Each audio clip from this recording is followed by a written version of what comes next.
আজ আন্দামানে আমাদের চতুর্থ দিন। আমরা নীল আইল্যান্ড থেকে ফিরেছি আজকেই। একটু বিশ্রাম নিয়ে এবার আমরা বেরিয়ে যাচ্ছি রস আইল্যান্ডের উদ্দেশ্যে। রাস্তাঘাট সকালবেলায় বেশ ফাঁকা ফাঁকা, চারদিক সমুদ্র ঘেরা একটা দ্বীপ অঞ্চল, পরিষ্কার পরিচ্ছন্ন ছিমছাম রাস্তা, সবুজে ঘেরা। ওই যে আমরা আবারও সেলুলার জেলের সামনে দিয়েই যাচ্ছি, গাড়ি আমাদের ওখান দিয়েই যাচ্ছে পুরনো জেটি ঘাট, যেখান থেকে আমরা রস আইল্যান্ডের উদ্দেশ্যে যাব। সেলুলার জেলকে আবারও একবার দেখে নিচ্ছি। ওই তো আবারও দেখা যাচ্ছে সমুদ্র, দূরে দ্বীপের সবুজ, ঢাল বেয়ে বেয়ে নেমে যাচ্ছি। ছোট ছোট পাহাড়ের মতো অনুভূতি, যেমন আমরা যাই ডুয়ার্সে।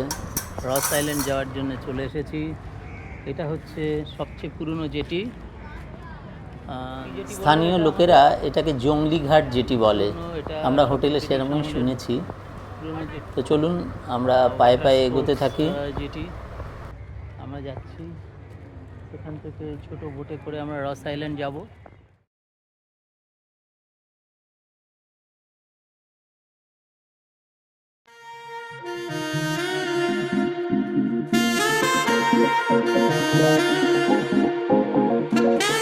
দূরে দেখা যাচ্ছে ছোট ছোট বোট, ওরকম একটি বোটে করেই আমরা পাড়ি দেব রস আইল্যান্ড। রাজীব গান্ধীর একটি প্রতিমূর্তি রয়েছে এই জেটি। আমরা এবার উঠে যাচ্ছি বোটে। এই বোটে করেই আমরা চলে যাব রস আইল্যান্ড বা নেতাজি সুভাষচন্দ্র বোস আইল্যান্ডে। আমরা রস আইল্যান্ড যাচ্ছি, বোট স্টার্ট করেছে। আকাশ মেঘে পরিপূর্ণ, তাই জলের রঙও দীঘল কালো, কিন্তু ঢেউগুলো কিন্তু বেশ দেখার মতো, অদ্ভুত রহস্যময়। এমন ঢেউয়ের মধ্যেও আমাদের এই ছোট্ট নৌকোটি কেমন অনায়াসেই পাড়ি দিচ্ছে। হয়তো একেই বলে অভ্যাস। আমাদের কাছে যেটা ভয়ঙ্কর, তাদের কাছে তা প্রতিদিনের জীবন।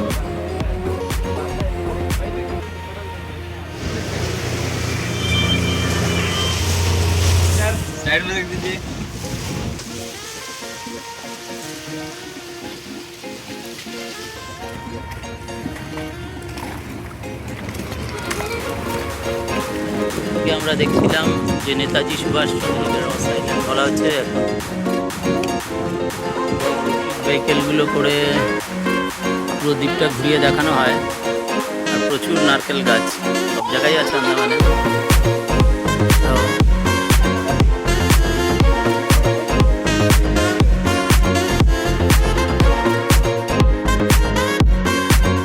এরকম একটা করে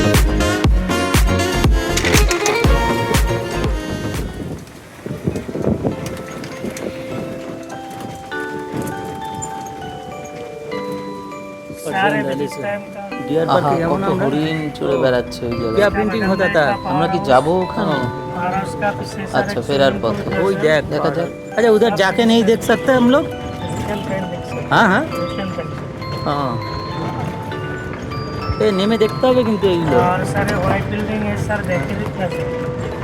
अच्छा বেকারি। और ये लाइटिंग साउंड और सर পুরো আইল্যান্ডটাই দেখে মনে হচ্ছে তাল আর নারকেল গাছে ভর্তি, খুব সুন্দর লাগছে।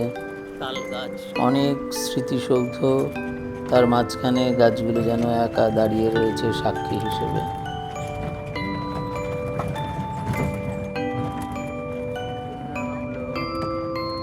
और सारे सामने वाला एक चर्च था सर। ও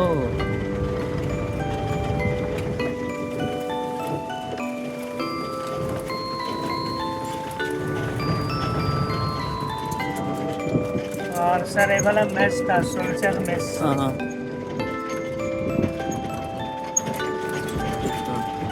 লাল রঙের এই বাড়িটা সৈনিকদের ব্যারাক ছিল।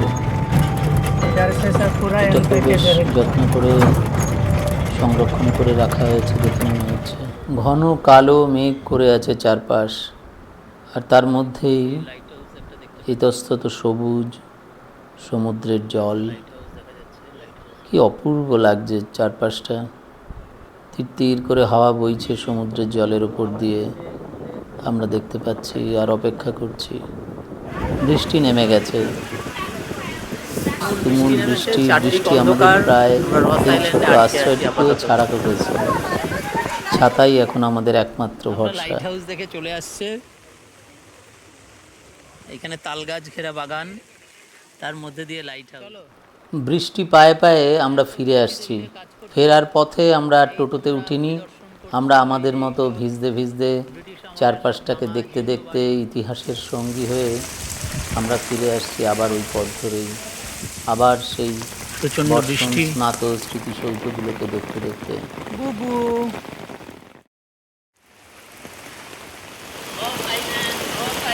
বৃষ্টি আমাকে বৃষ্টি এবার কার্পণ্য করেনি। গিয়েছিলাম জেল, বিরাট এলাকা নিয়ে, কি অদ্ভুত পরিহাস, একদিকে অপরাধ একদিকে ভগবান। ভাবা যায় যেন অপরাধীদের মুক্তির জন্য দাঁড়িয়ে আছে ভগবান রয়েছে, তার কিছু ধ্বংসাবশে সেই যে ভেঙে পড়েছে, এই সেই চার্চ, কত কিছুর সাক্ষী। কি তুমুল বৃষ্টি রস আইল্যান্ডে, এও এক অন্য অভিজ্ঞতা। ভিজতে ভিজতে বিরক্তি তৈরি হয়েও আবার যেন অদ্ভুত এক আনন্দ।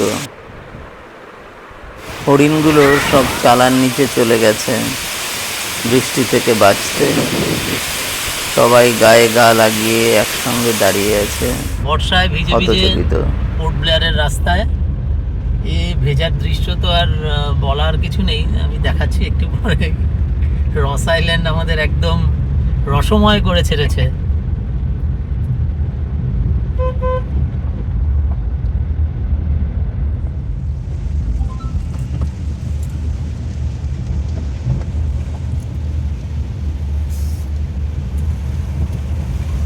किस तरफ पड़ेगा? वो सामने दिख रहा है ना जो बना हुआ है, ये देखिए। हाँ, नीला कलर का वो एंट्रेंस गेट बना हुआ है। अच्छा अच्छा, दुर्गा पूजा रखते हैं ना सर वहाँ पे।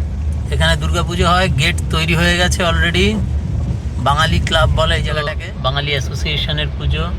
এই যে বেঙ্গলি ক্লাব বলে লেখা আছে। আর এই চৌপতিটার নামও বাঙালি ক্লাব। সকালবেলা ঘুম থেকে উঠে হোটেলের ব্যালকনি থেকে দূরে দেখা যাচ্ছে বন্দরকে।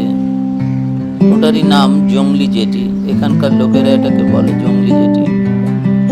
চোখ ঘুরিয়ে ঘুরিয়ে ক্যামেরায় চোখ রেখে আনাচে কানাচে চোখ ফেলতে ফেলতে আমাদের আন্দামান ভ্রমণ প্রায় শেষ পর্বে চলে এসেছে।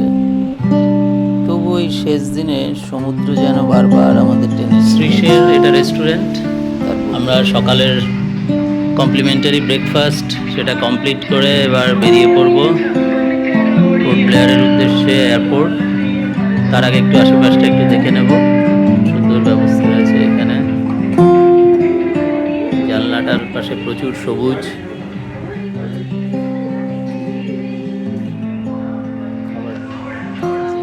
আমাদের কমপ্লিমেন্টারি ব্রেকফাস্ট শ্রীশের, প্রচুর খাবার, আমরা এতটা খেতে পারবো না, তাই কিছুটা কমানো হবে এখন। নাও কমা হবে। ইনি অরুণজি, আমাদের অরুণদা, যিনি আমার ট্যুরের পুরো অর্গানাইজেশনটা করেছেন, পোর্ট ব্লেয়ার টু পোর্ট ব্লেয়ার। এবং আমাদের যে লাইট অ্যান্ড সাউন্ড শোটা যেটা চলে সেলুলার জেলে, রস আইল্যান্ড ভিজিট, এই পুরো ব্যাপারটা উনি দেখেছেন। উনি পুরোটাই দেখেন হোটেল। তার আগে ওনার সঙ্গে আমার পরিচয় হয়নি, তারপরে ওনার নাম্বারটা পেয়েছি। পাওয়ার পর ওনার সঙ্গে যোগাযোগ সেই জুন মাস থেকে, কিন্তু তারপরে কন্টিনিউয়াসলি নানা কারণে যোগাযোগ হয়েছে, কথা হয়েছে, অরুণজি আপডেট দিয়েছেন, আমরা নিশ্চিন্ত থেকেছি। সেটা কেননা ভেতরে ভেতরে তৈরি হয়ে যায় যে একটা মানুষের উপর নির্ভর করা যায়। আর সেটা তো আমরা এসে আরও প্রতি পদে পদে প্রমাণ পাচ্ছি। আপনারাও পাবেন অরুণজির সঙ্গে কাজ করলে, অরুণজির সঙ্গে যোগাযোগ করলে। আমরা অত দূর থেকে উনি আমাদের জন্য সব ব্যবস্থা, খালি একটা ফোন কল এবং একটা মেসেজ করে উনি আমাদের জন্য সমস্ত টিকিটের ব্যবস্থা, লাইট অ্যান্ড সাউন্ড, রস আইল্যান্ড ভিজিট, এগুলো সব উনি করে রেখেছেন আগে থেকে অ্যাডভান্স। আমরা কোনো অ্যাডভান্স করিনি, উনি করে রেখেছিলেন। তো যাই হোক, আপনারা ওনার সঙ্গে যোগাযোগ করতে পারেন নিশ্চিন্তে, নির্দ্বিধায়।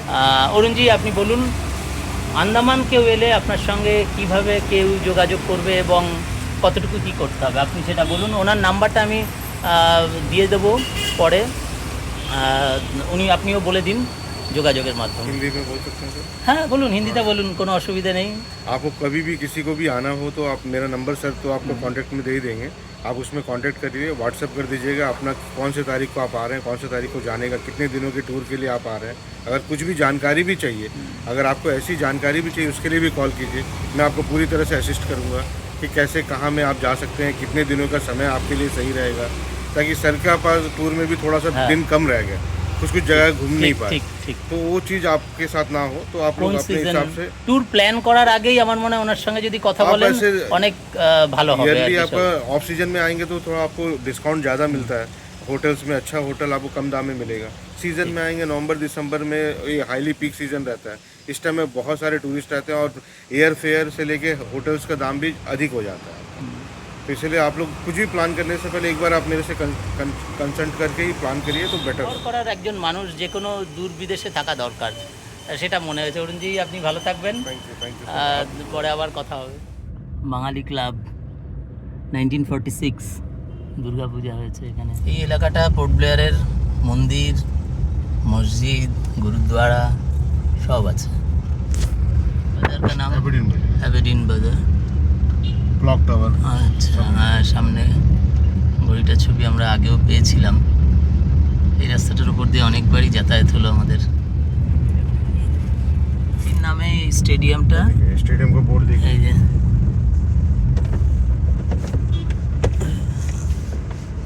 নেতাজি স্টেডিয়াম। নেতাজির নামে অনেক কিছু, রস আইল্যান্ড যেমন এখন নাম হয়ে গেছে নেতাজি সুভাষচন্দ্র বোস আইল্যান্ড। এটা একটা আমাদের বাঙালি হিসেবে খুব বড় প্রাপ্তি, যে দুঃখবোধ আমাদের মনের মধ্যে রয়েছে নেতাজিকে হারিয়ে ফেলার, সেই দুঃখবোধ ঘুচে যায় এই মেমোরিয়ালগুলো দেখলে পরে কিছু সময়ের জন্যে, কিন্তু তার জন্য আমাদের আক্ষেপ দুঃখ সে তো থাকবেই অনন্তকাল। এই সেই জায়গা যেখান থেকে নেতাজি প্রথম স্বাধীন ভারতের পতাকা উত্তোলন করেছিলেন, এই সেই জায়গা। আমরা জায়গাটার কিছু ফলক রয়েছে, একটু অস্পষ্ট শ্যাওলা পড়া, অবাক করে, এগুলো দেখলে শিহরিত হতে হয়। ब्लू फ्लैग बीच आपका राधानगर था, वो जहाँ आप गए थे लेकिन बाद में। রাধানগর বিচে গেছিলাম তো।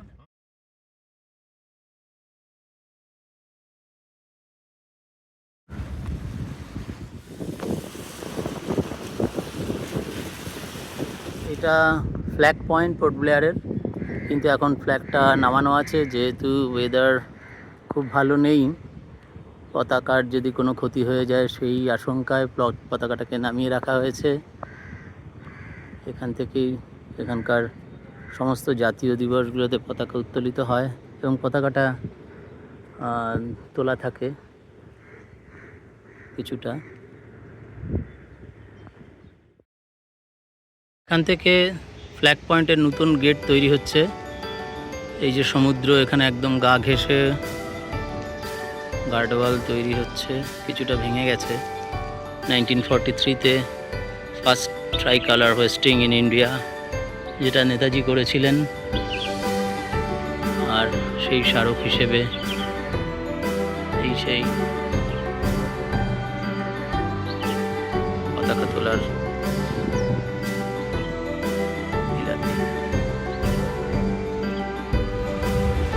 আমরা চলে এসেছি অ্যাকোরিয়াম। আন্দামানের একটি অ্যাকোরিয়াম কাম মিউজিয়ামে। এখানে সমস্ত সামুদ্রিক প্রাণীদের বিভিন্ন অবয়ব, শরীরের অবয়ব সংরক্ষণ করে রাখা আছে। চলুন আমরা ভেতরে যাই।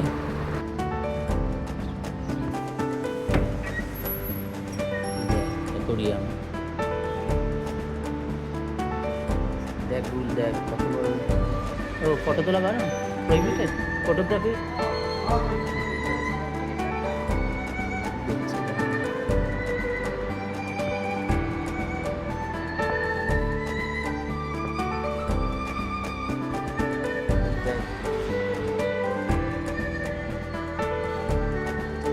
ডলফিন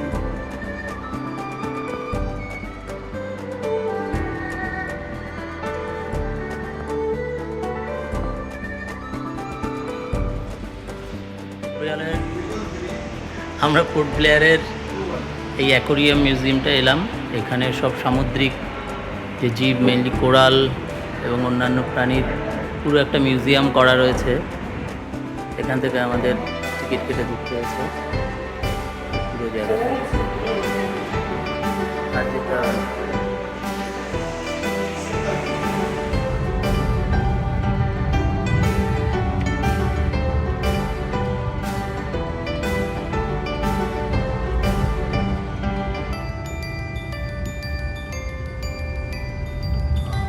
आने के टाइम इधर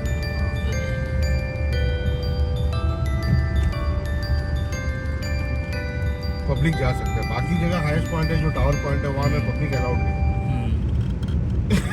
ना ये जो चला गए थे वो कि गवर्नमेंट के अनाउंसमेंट पर बट नोटिफिकेशन के बाद नहीं, ऐसे ही वॉलंटरीली चले।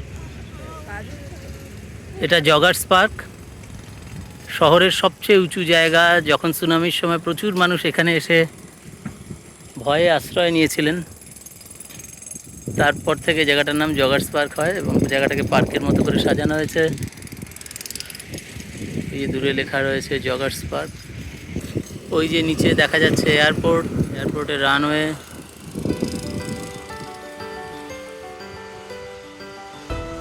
আন্দামান ট্যুর আমাদের এবার শেষ হতে চলেছে।